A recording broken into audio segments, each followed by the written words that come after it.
Welcome to How to Get It All Done, Tackling Time Management Challenges in Your Practice. This Career Advice Series webinar is brought to you by the ABA's Career Center, the Law Student Division, and the Section of Litigation.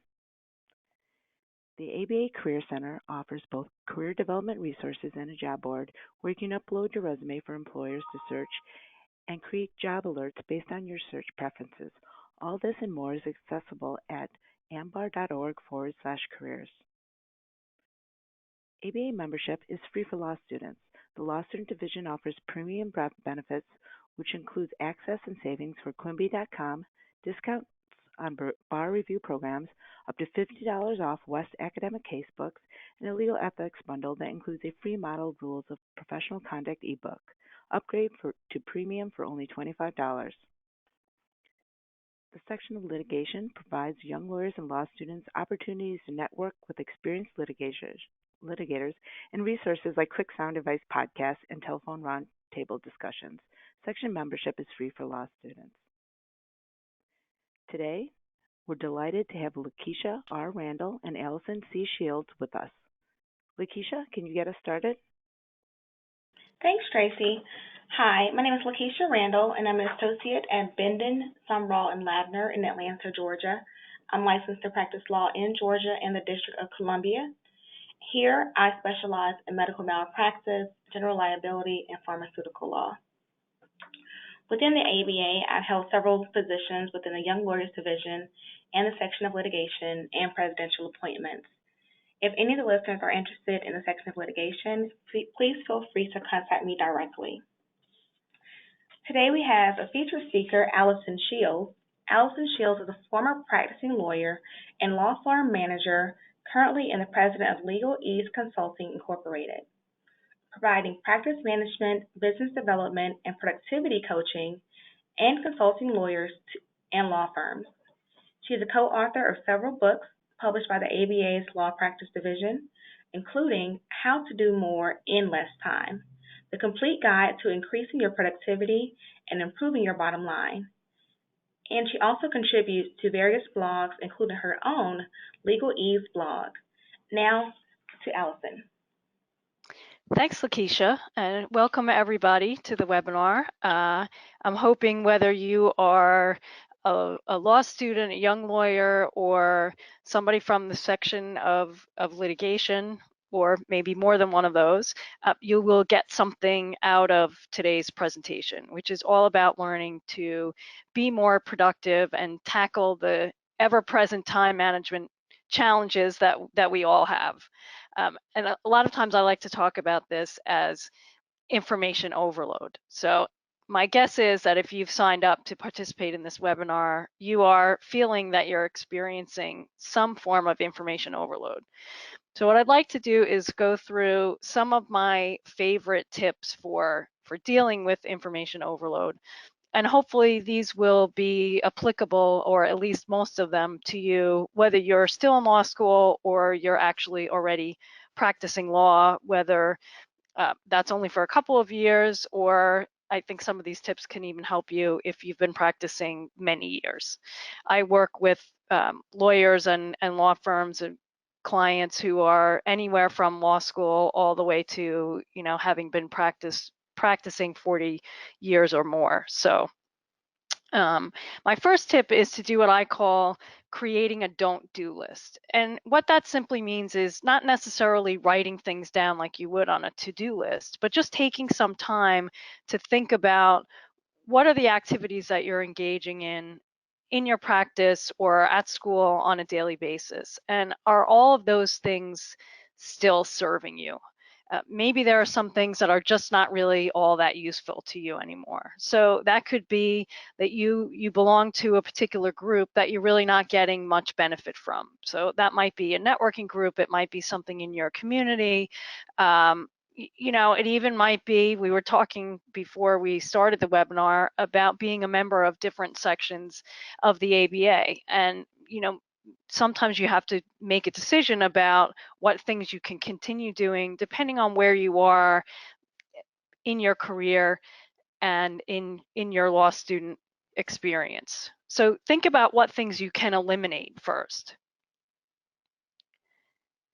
Then with what's left, what you need to do is prioritize, right? So you have to think about what activities are of the highest value to you. And that's going to be very specific to you depending on what you do and where you are in your career. And what is of the highest value might have to do with, what things do I get paid to do, and what things am I not being paid to do. It might be what brings the most money in. It might be, what's going to bring me the most benefit in my career. And once you know what are the highest value activities, you can start to focus specifically on those tasks by taking the time to think about what's the most important to you, to your career. Then you can start to make decisions maybe about what you should and shouldn't do, or what should come first and what needs to take a little bit more of a backseat. It also really helps to stop reacting. So I know a lot of us are really busy every day and we're reacting, especially because we have these little computers that we carry around with us every day called the smartphone. And we're getting all kinds of pings and notifications and emails and telephone calls, and we're getting bombarded. That this is the information overload. So we need to figure out how we're going to streamline that and decide what we're going to pay attention to at any given time, and what maybe we can put to the side or ignore completely. You want to decide in advance, before all of those pings and notifications and things come in, what are the ones that are the most important to you, so that you can really focus on those.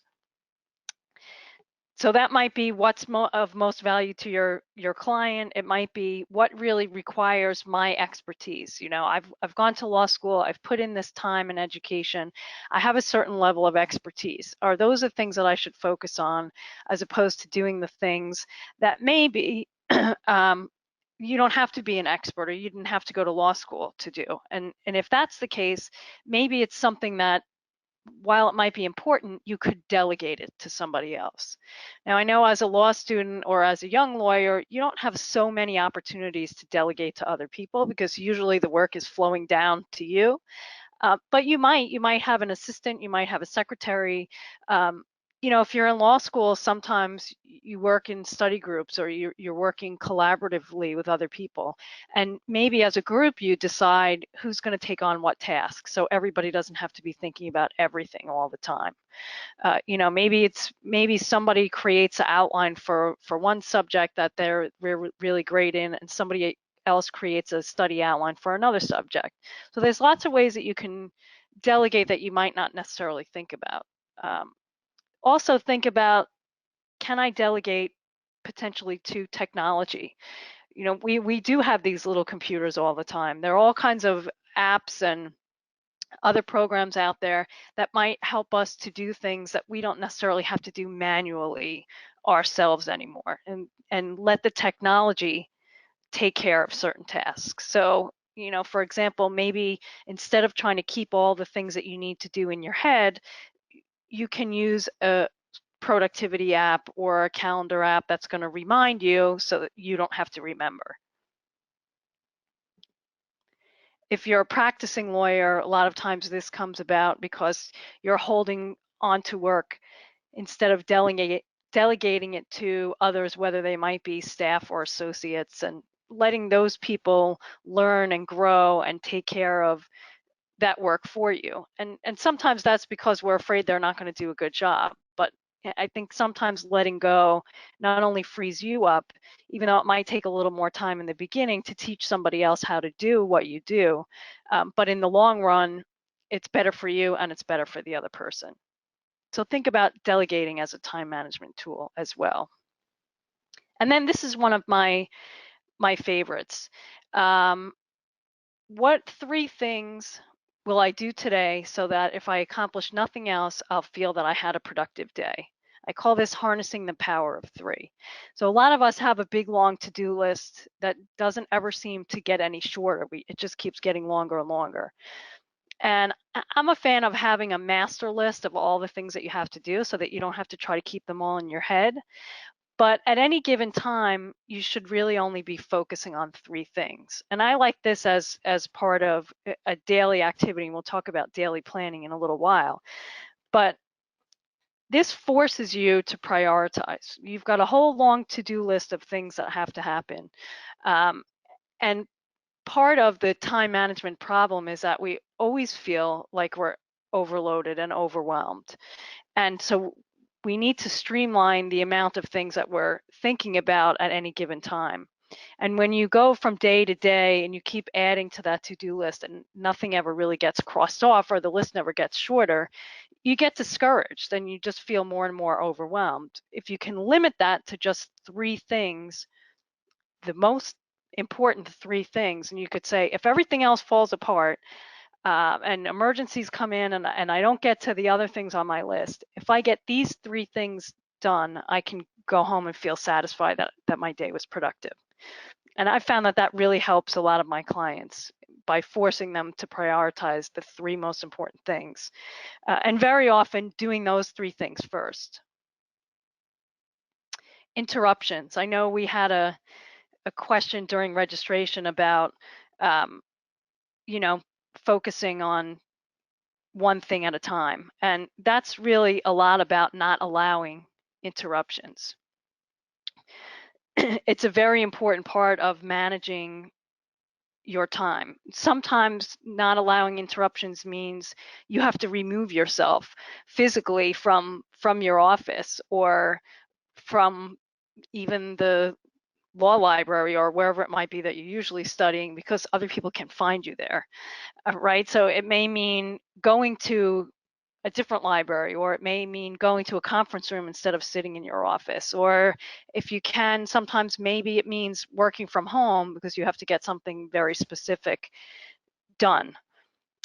It may also mean turning off your phone for a period of time while you're getting important work done, or putting your office phone on do not disturb, telling your assistant or your secretary, if it's not an emergency, don't bother me for the next hour. I have to get this completed. A lot of times when you're working in a law office, you get interruptions from staff, right? So we're talking litigation attorneys. I know a lot of times, because it was part of what I did when I was practicing, you're in court, maybe you're out meeting with experts or witnesses, or you're doing depositions, you're out of the office a lot, and when you're in the office, you may not be so available.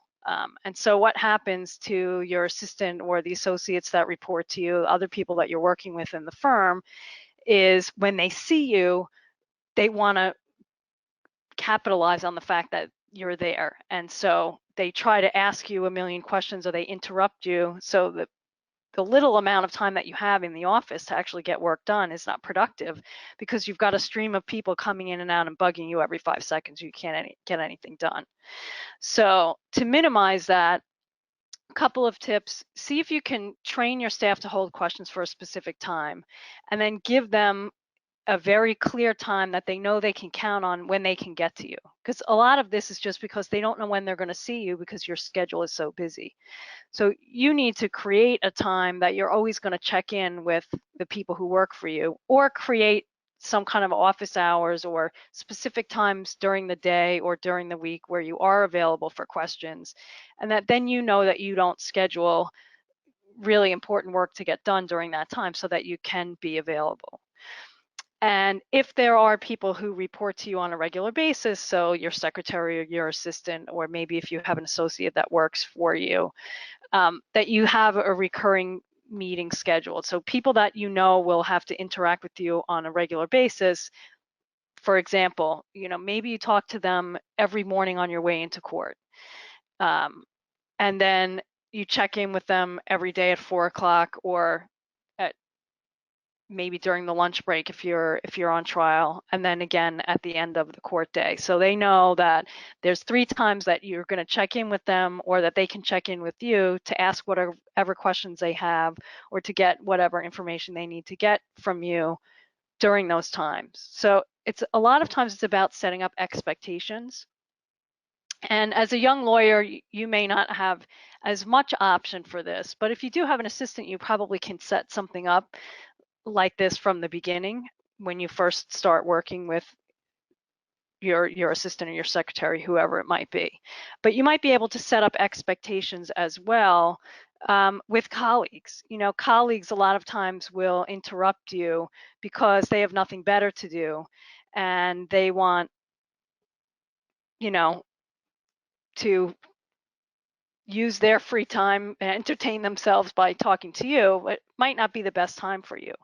So again, sometimes it's about setting expectations. It's about creating signals with your colleagues, or maybe as a firm or with your friends, to say, okay, you know, if my door is closed, come back another time. Or if, you know, we were talking about open workspaces before we got on the webinar. If you're in an open workspace, you know, if you've got headphones on, maybe that's not the time to bother you. Or if you've got one earpiece in and one out, then that means that you're open for people to interrupt you.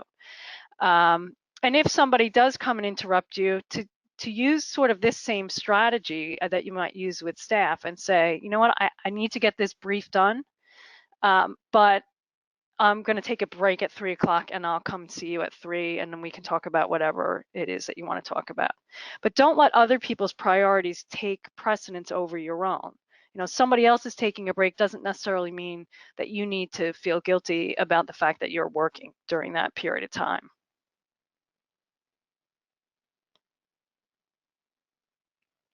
Don't be the fixer. This is another, you know, as lawyers, we tend to be fixers, right? We want to be problem solvers. We got into this practice for a particular reason, and that reason was to help people. And so one of the mistakes that we make is being too helpful.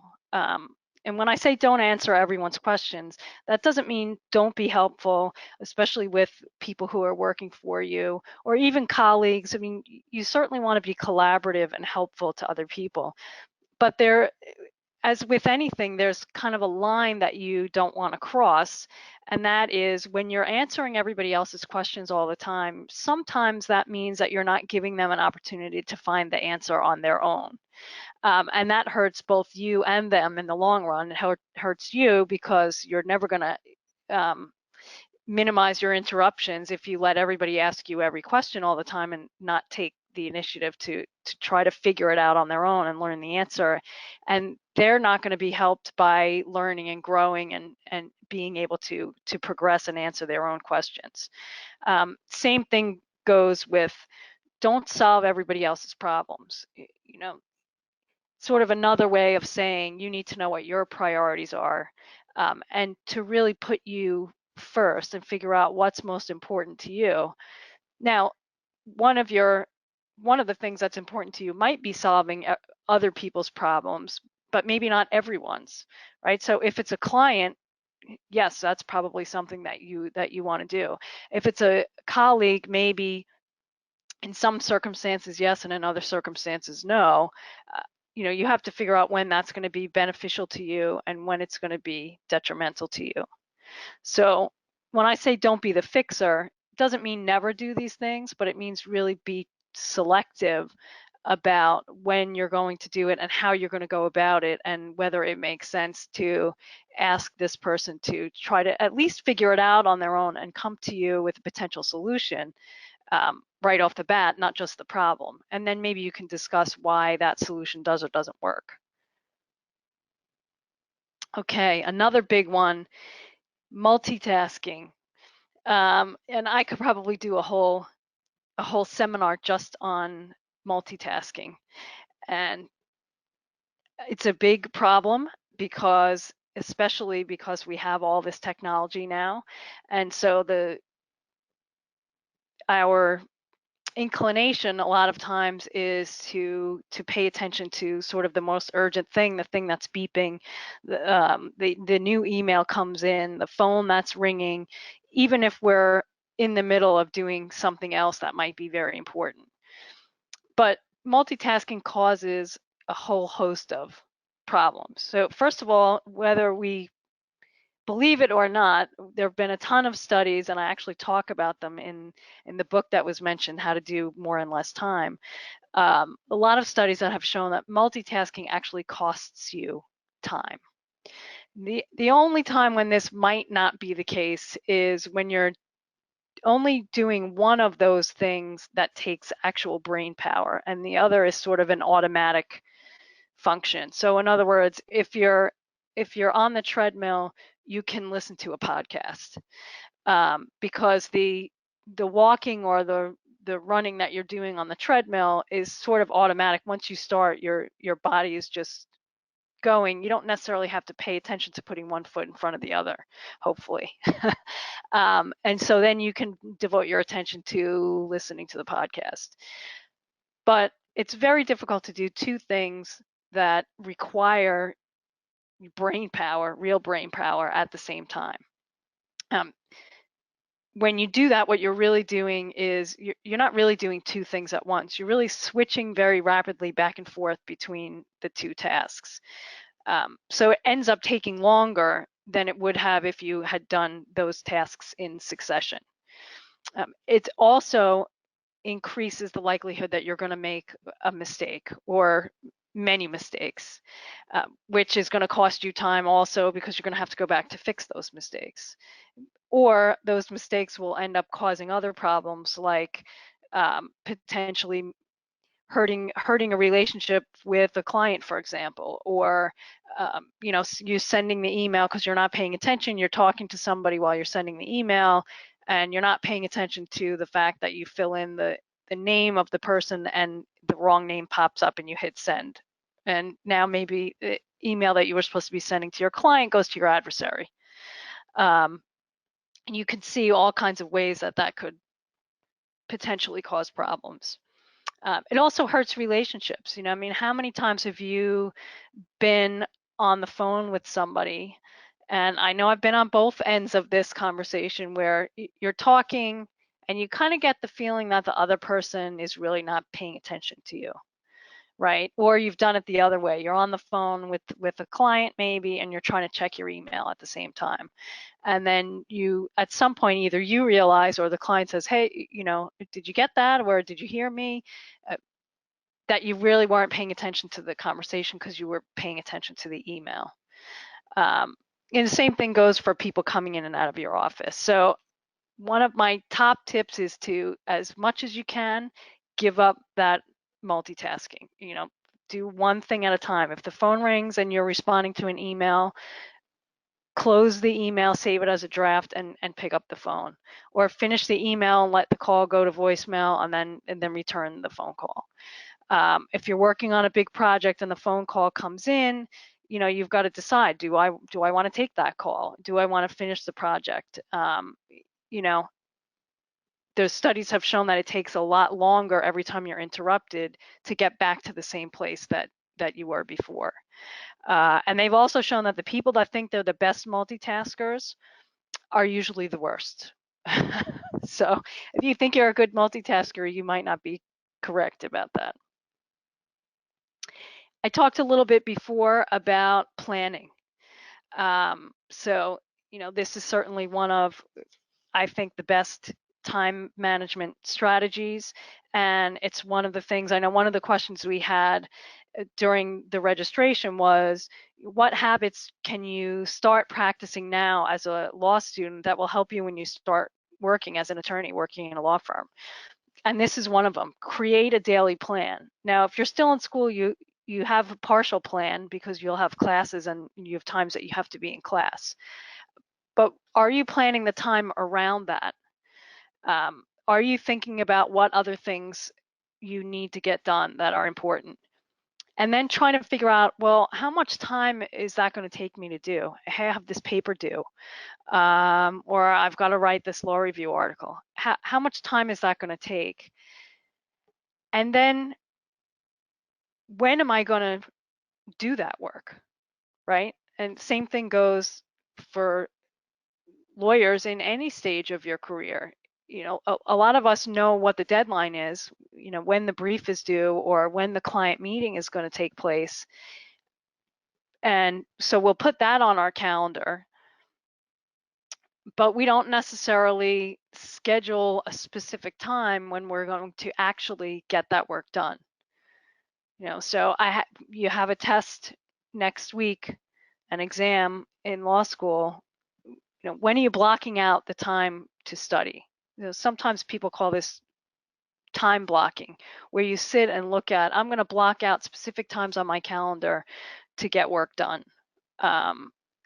And making sure that your daily plan is also flexible. So part of this is knowing what you're going to do that day. And I like to tell my clients, look, you want to make a plan for every day so that when you walk into the office and you sit down or you wake up in the morning, you know exactly what it is that you want to do first. Then you're not fishing around for what I'm going to do every day.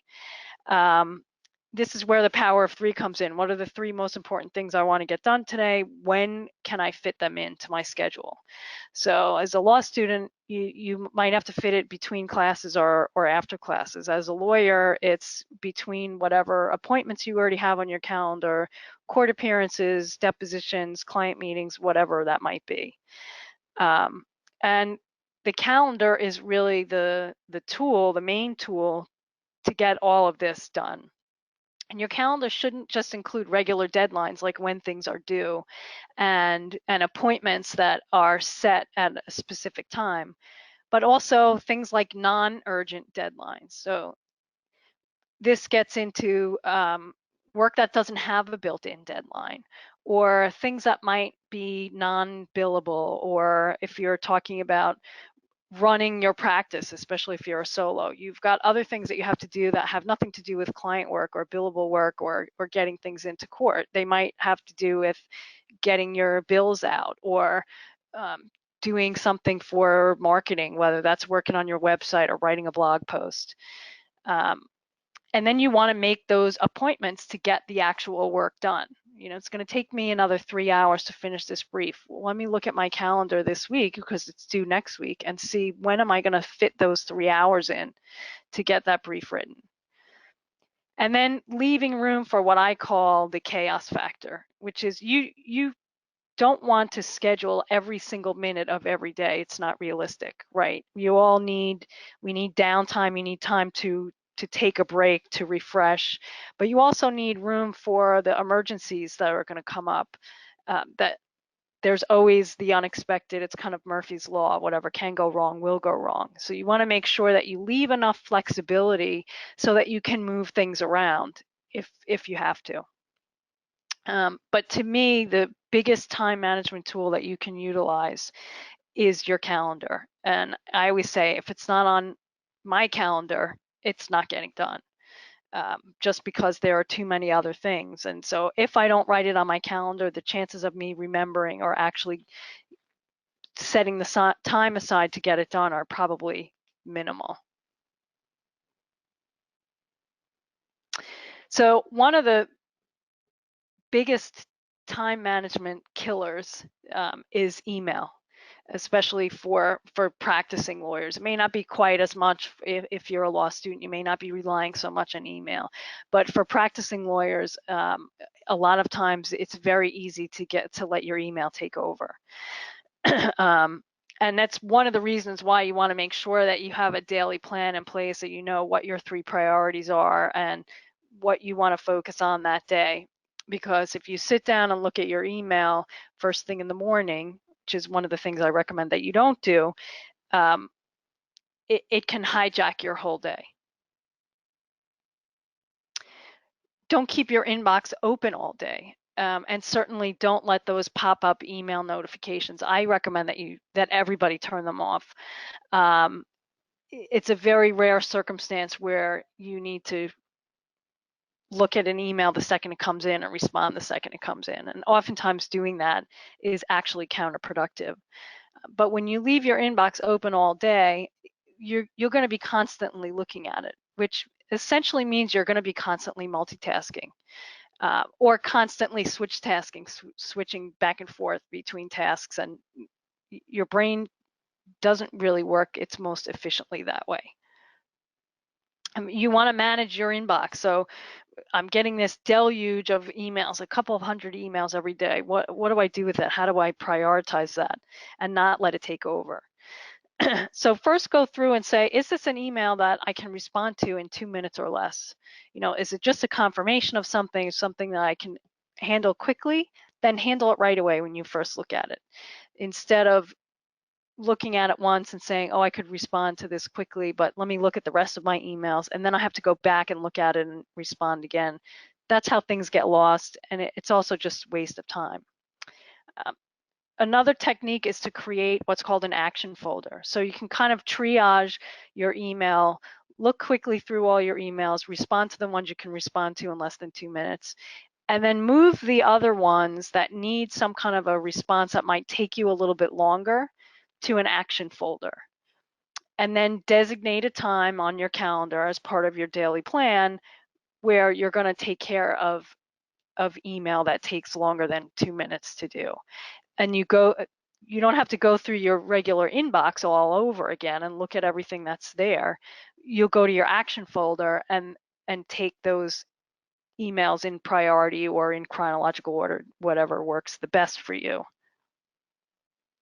Then think about email. A lot of times email represents correspondence with clients that if they had sent it by regular mail, you'd be putting in their file. So think about your emails. Is it something that I need to save? Or is it something that I can get rid of? It's taken care of. I don't need to have a record of it. It's just cluttering up my inbox. You know, if it's something I need to keep, does it belong in a client file or some other kind of a file? You know, sometimes it represents case information that goes in a client file, and sometimes it's just reference information that you want to keep someplace else. If it represents client information, then it doesn't belong in your email. It belongs as part of the file. So move it, take it out of your email, move it into the client's file. Same thing goes for if you have sort of a research folder, or, you know, I have a folder for newsletters and articles that I want to read later. So I dump that into a file for, you know, kind of read later. And I set that aside for my professional reading time and look at those emails or those newsletters or articles or whatever at that time. I know a lot of lawyers are using Outlook, so I wanted to include a couple of tips specifically for Outlook. And one of the tips I like is flagging. You click on the little red flag to add it as a to-do item, and that puts the email on a to-do list. And then what you can do is you can customize, you can add a reminder to the email to follow up on a specific date. So maybe the email represents something that you just need to follow up on. You confirm that someone's going to do something and you want to remember to follow up. Flag it and add the date, and you can add a reminder to the email as well.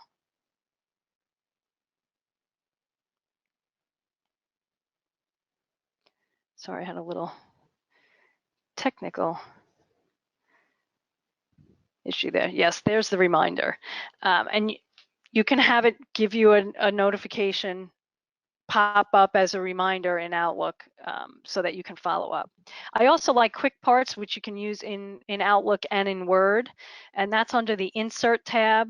So this is great for anything that you write repetitively. So if you're giving clients the same information over and over, you might want to create a quick part with it. And what that does is allow you to just insert whole blocks of text at once without having to retype it every time. So if you get asked the same questions all the time, you can just create a quick part.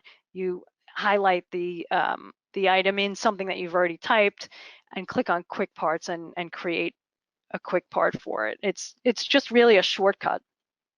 And you can do the same thing in Word. Remember that your inbox is not your calendar. So we just talked a lot about calendar, but a lot of times you find out about an appointment or a meeting based on an email.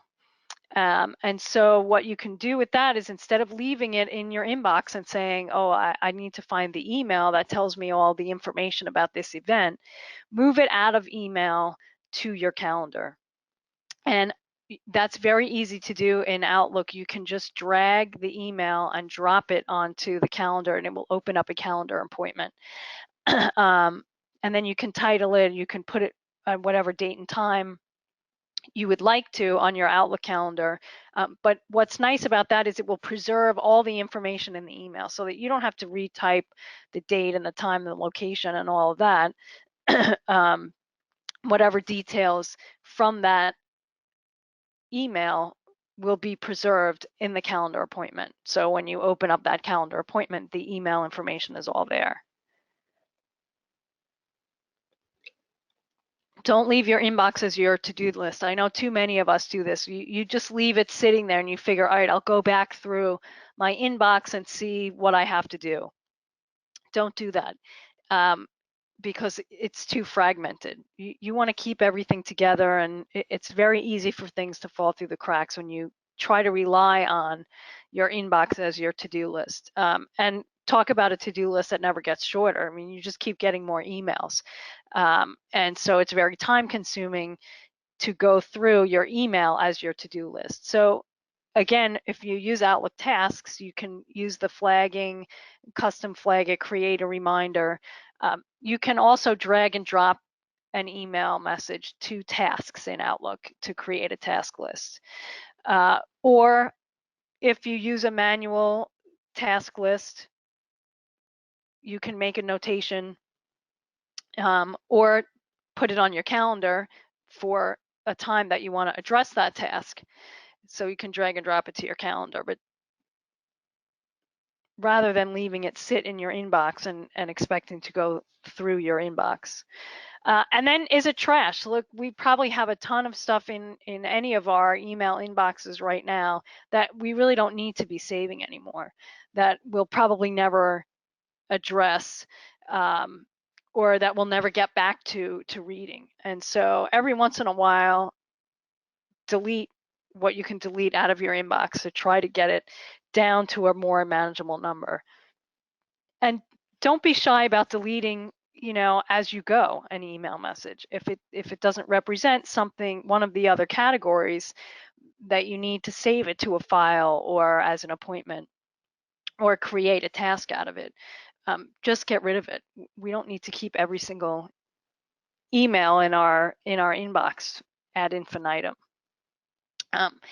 Are you getting lots of useless information in your email? To unsubscribe. A lot of these recurring emails, if you're not finding that you're not ever getting around to reading them, as much as the information might be good, maybe this should belong on your don't do list. Maybe it's time to unsubscribe from some of these email lists that you're on.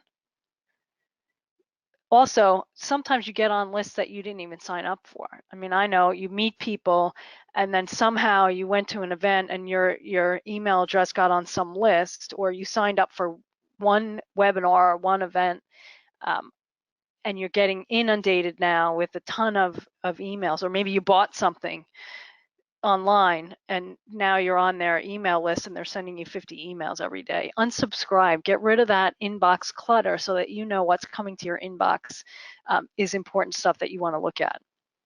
You can also think about using different addresses. So I know a lot of my clients will have their business email address, and that's the address that they give out for business contacts. But if they're buying anything online, or if they're subscribing to a newsletter, or if they're sharing jokes with their friends, they'll use Gmail and they'll have a separate Gmail address. So all that stuff goes in one place and they're not looking at it when they're looking at business email. Then know when email is not the right tool for the job, right? Sometimes we get too many emails because we send too many emails. And maybe rather than going back and forth with somebody by email, for example, you've got to schedule a meeting with 10 people, and trying to email them and find a mutually convenient date is probably not the best option.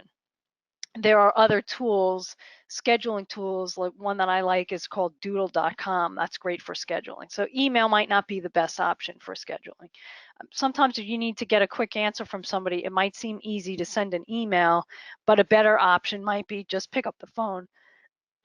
Excuse me.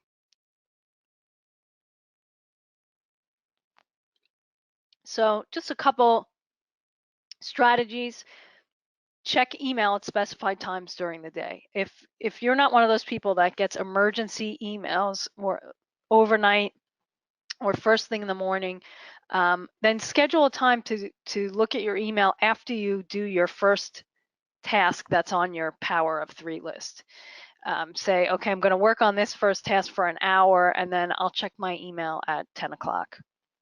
And then I'll check it again at 1 o'clock, and I'll check it at 4, and then I'll check it at 6, and that's when I'm checking email for the day. Schedule specific times.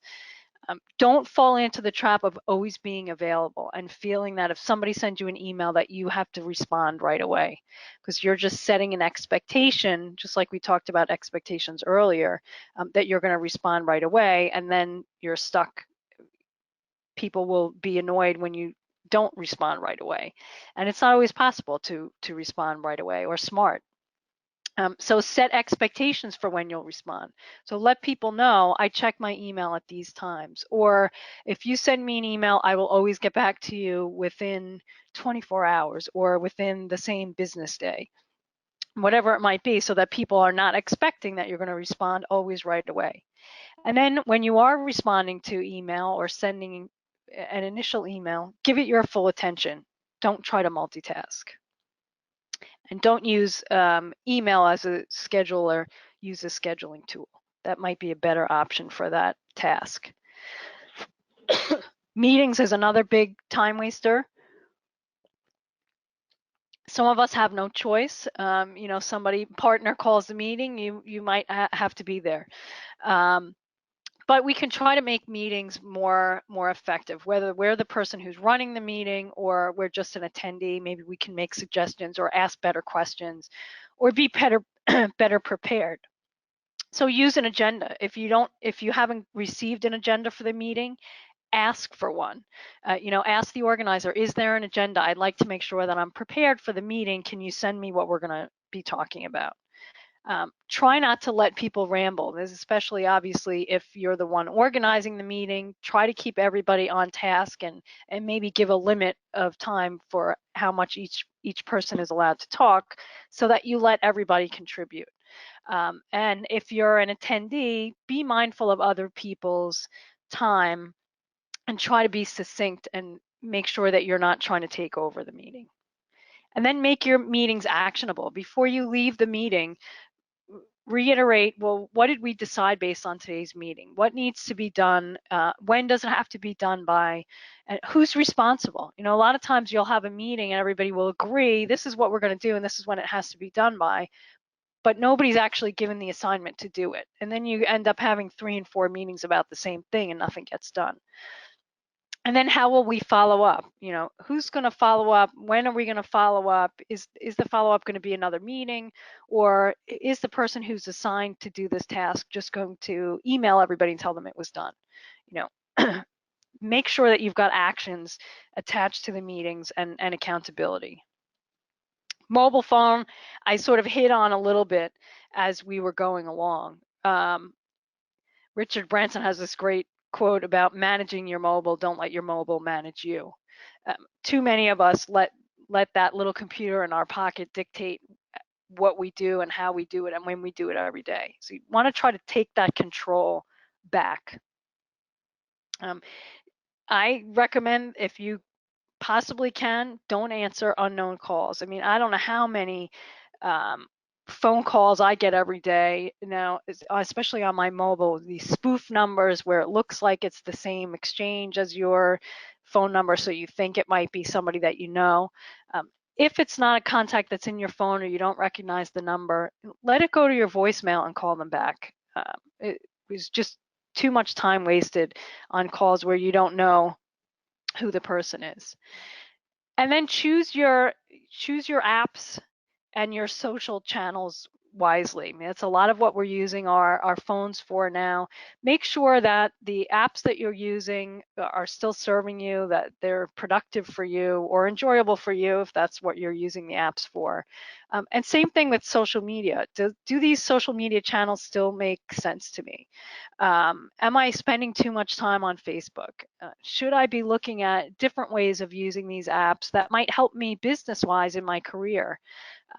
Moving from law school to to working for a law firm? Do I need to take a look at my apps and my social channels and see if I'm using them in a way that's now appropriate for my legal career? And you want to limit how much time you're spending on some of these apps. It may sound silly, but sometimes it makes sense to use a timer or to limit your time or even to schedule the time. You say, okay, I want to make sure that I'm using LinkedIn. I think that's a great social media outlet for me as a lawyer in my practice. Schedule it.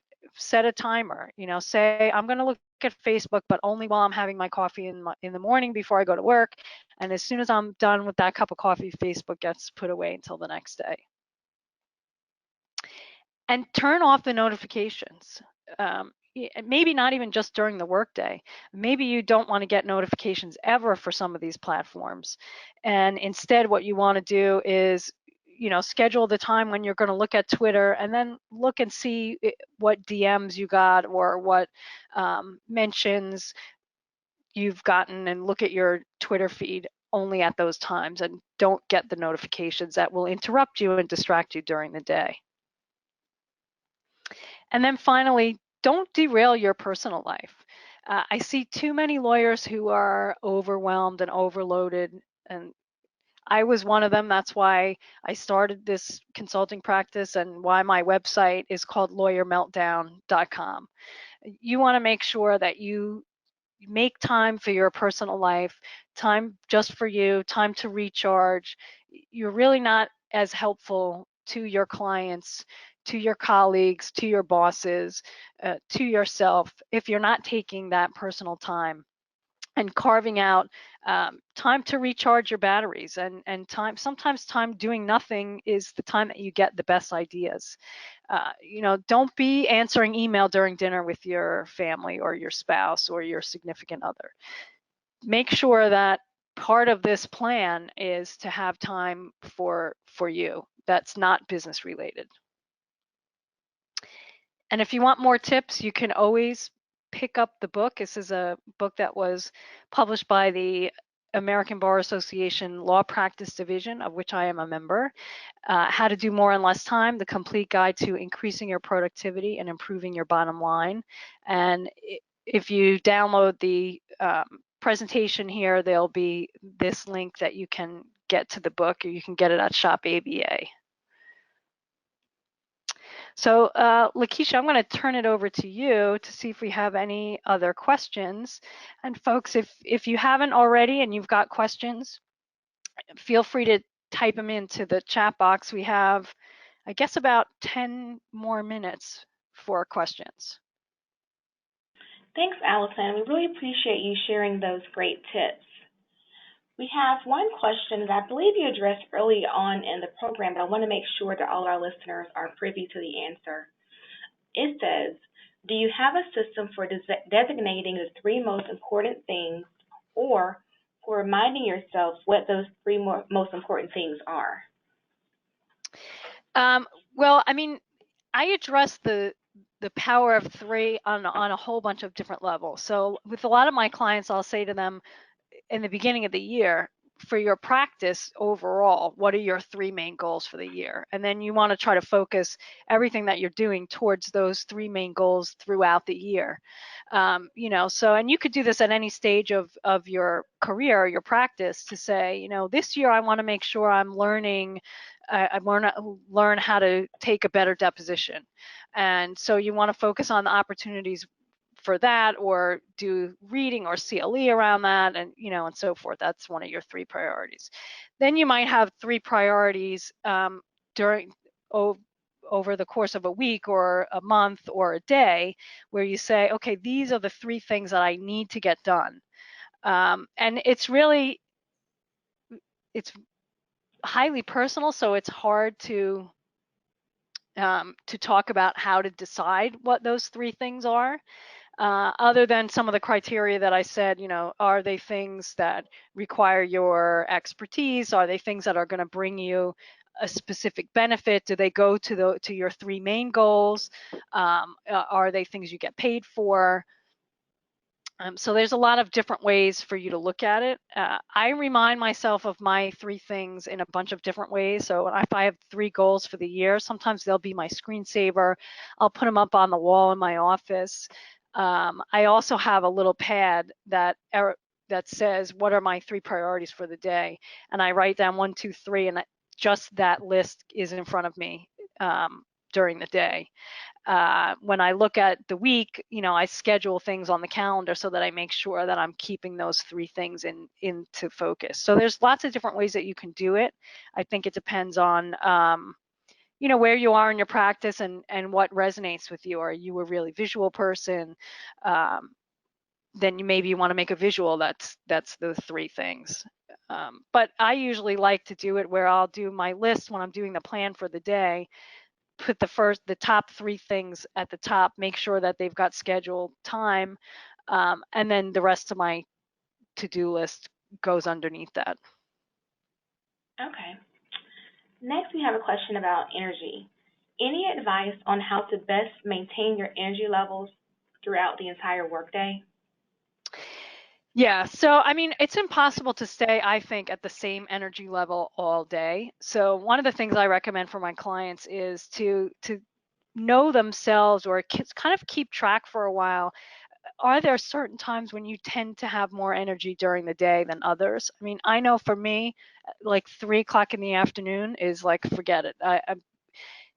It's just not a good time for me energy level wise. So then I will try to use that knowledge and schedule things on my calendar based on what my energy level is, and my focus.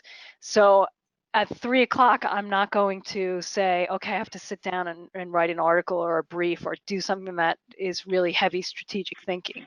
What I'll do at 3 o'clock is, schedule the time to do invoices or pay my bills or something that's not going to take heavy thinking. Or I'll make phone calls during that time, because I don't need to necessarily be, heavy thinking. And if I'm engaged with somebody else, then that changes my energy level. But some of that depends on whether you're an introvert, an extrovert. Some people recharge by doing the alone time. So you want to know where your energy is during the day, and then schedule tasks if you can based on that. I also think what I was saying before at the end of the presentation is really important for your energy level, and that's making sure that you leave time in the day and the week for breaks, and not scheduling every moment of every day. Take a walk. A lot of times that helps your energy level. Get outside. Do something creative for 15 minutes. Okay. Okay. Next question we have is, do you have any advice on ways to exit a leadership role or board now that you have decided to restructure your time and your priorities? Yeah, I mean, I've had to do that a number of times throughout my career. I mean, you can decide to do it all at once, or you can say, look, I can't take on the leadership role. I would still like to be involved. And if that's the case, then maybe you tell them, these are the ways that I think I can be involved. I usually take a step back from things when they're not serving me, or when I'm just too overscheduled, which is, I think, a problem that a lot of us have. And in those cases, what I usually do is I'll explain the fact that we all only have so much time in the day, and this is a really important organization, and I think the person that's in this leadership role really needs to have the time and energy to devote to it. And I just don't think I'm going to have the time and energy to devote to it anymore, and I don't think that's fair to the organization. That I would rather see somebody else who can do the things that this organization needs take this role. It's kind of a nice way of stepping back. I mean, there's nothing that's not truthful about that, but it Sure. shows that you care about the organization, even though you can't necessarily be involved or be as involved. Okay. The next question we have is, what are some tips for balancing solo demands of practice versus business operation demands? Yeah, I know that's a tough one for solos, and it's one of the things I work on them a lot with. And I think you just have to find the balance, and to say, maybe when you're looking at your 3 things, talking about overall goals, that you make sure that one of them is practice related, and that then you make sure that you keep that top of mind and focus on that non-practice related issue as you go along. I mean, it gets tough. You have, for example, I know bills. That was always a struggle for me as a practicing lawyer. Like, I have to do the bills, but I also have to get my client work done. And I don't get paid to do the bills, but I don't get paid if I don't do the bills, because the client's not going to pay if they don't get it, if they don't get a bill.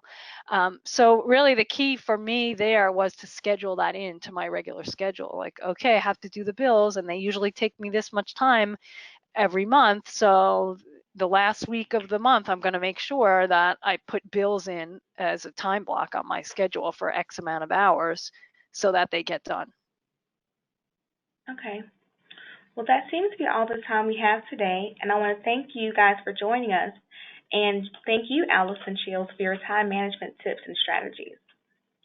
Thanks, everybody. I hope you got at least some tips that will help you in managing your time and activities going forward. Great. Thank you, everyone, for attending. Please be sure to check out our website at ambar.org/careers for upcoming free career-related articles and webinars. And search for jobs at americanbar.org/jobs. You can also follow us on social media. And finally, please take our short survey.